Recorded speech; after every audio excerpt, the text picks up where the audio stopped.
Bonjour à toutes et toutes, petite vidéo en début de semaine pour présenter quelques idées pour arriver à lire le tibétain, un texte en tibétain avec plus d'aisance. Et l'idée ici c'est de montrer quelques méthodes, principalement trois méthodes, pour peu à peu se familiariser à cet exercice. Donc la première méthode ici c'est de lire en s'aidant de traductions déjà réalisées et que l'on trouve dans des ouvrages édités, etc. et vendus. Ici, on a sous nos yeux en exemple les souhaits du Nobsamantabhadra, la reine des prières d'aspiration. Et on voit par exemple, ici on a le tibétain, Papa Jampel Shenul Gurpala Chatalo, l'anglais, Homage to the Noble Youth, Lord Manjushri, et le français, Hommage à Manjushri, le juvénile. C'est une méthode sûre dans la mesure où, d'une certaine façon, on peut dire que les traductions sont officielles, les traducteurs ont travaillé, il y a eu des relectures, etc. Et on a la certitude que la traduction proposée est bonne. Ensuite, on peut peu à peu se familiariser avec les mots. Par exemple, ici, on a Tikten, qu'on peut traduire par The Words en anglais et les mondes en français.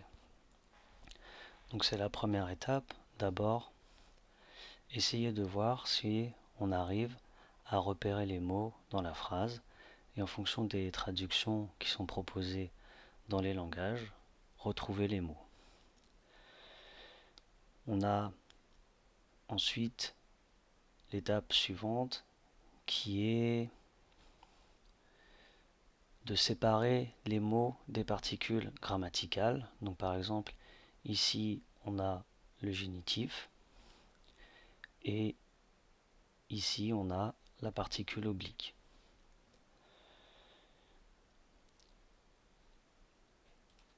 Autre méthode, ici ça a été réalisé avec ce qu'on appelle Google Sheets,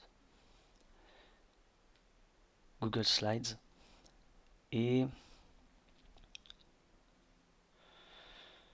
l'idée ici ça a été de mettre le tibétain, repérer les particules et changer la couleur. Et dessous mettre la traduction d'un paragraphe en français. Et de créer des liens avec des supports qui ont été édités. Donc par exemple, ici, cette particule a été reliée à ce qu'on appelle un document d'initiation à la grammaire tibétaine. Et ici, on est sur ce qu'on peut appeler de la grammaire classique. Donc par exemple, on avait parlé de génitif, et maintenant, ici, on parle du sixième cas, Nyamedopa, le delta. Le delta qui relie un déterminant et un déterminé. Cette façon de faire est assez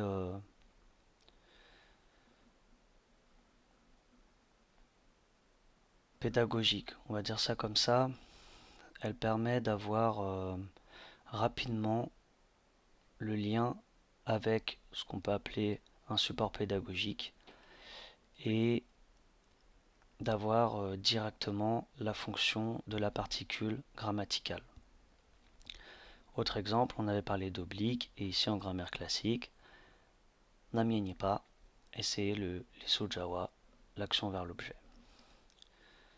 Et on peut avoir rapidement la définition et des exemples. Et on peut dire que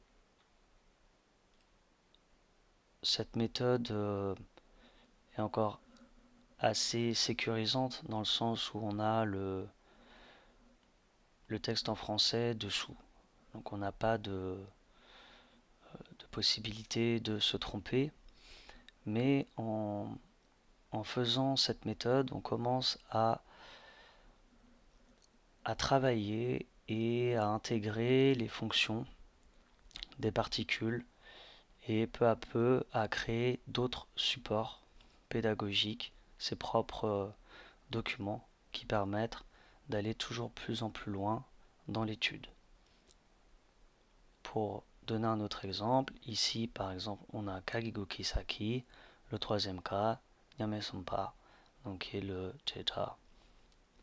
On montre ici l'agent, Jepapo, et ici l'agent c'est Paotakatak, c'est je, c'est moi. On marque ici l'agent. Et enfin, autre méthode, ici l'idée c'est carrément de se lancer. Prendre un texte en tibétain et de traduire mot à mot. Et de faire son propre tableau avec les différentes traductions et essayer ensuite de faire sa traduction. Par exemple ici, cette expression a été repérée dans un tableau avec un signet. Et on a, c'est du sanskrit ici, Namo Guru Mune Indraya. Traduction, c'est exactement la même chose, Namo Guru Muni Indraya. Et tous les mots ont été répertoriés. Donc ici on a Dagi, Tsensam, Tepe, Chugungi. Donc Kangi, qui que ce soit, quiconque, toute personne, etc. Tsam, Mao Tsama, Mao Tsanatsen, le nom. Tamatsam, juste, seulement, simplement. Tanarotosa, te pas, entendre, se faire dire. Donc, on a les différents mots, on a appris le vocabulaire, on a la fonction grammaticale. Donc, on a ici le verbe entendre. Et ici, on a vu, cela veut dire quiconque. Donc, quiconque entend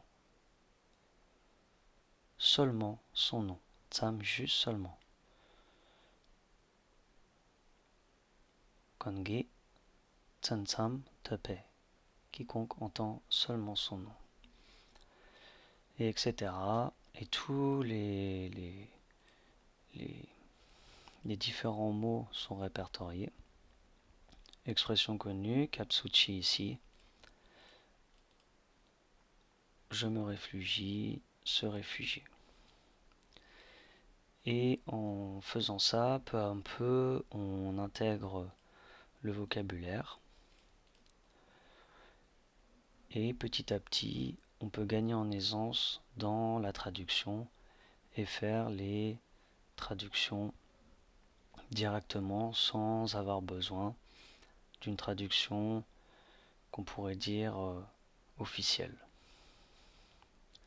Je vais pas aller plus loin pour cette vidéo, on va dire que c'est une vidéo de présentation, mais peut-être qu'à terme j'essaierai de faire des vidéos et me focaliser sur un paragraphe ou peut-être sur un texte en entier et partager la manière dont je réalise l'étude d'un texte et peu à peu me familiarise avec l'exercice de la traduction du tibétain vers le français, en espérant que cela vous a donné des idées pour faire vos propres supports, pour faire votre propre étude, et surtout, si vous avez à cœur de pouvoir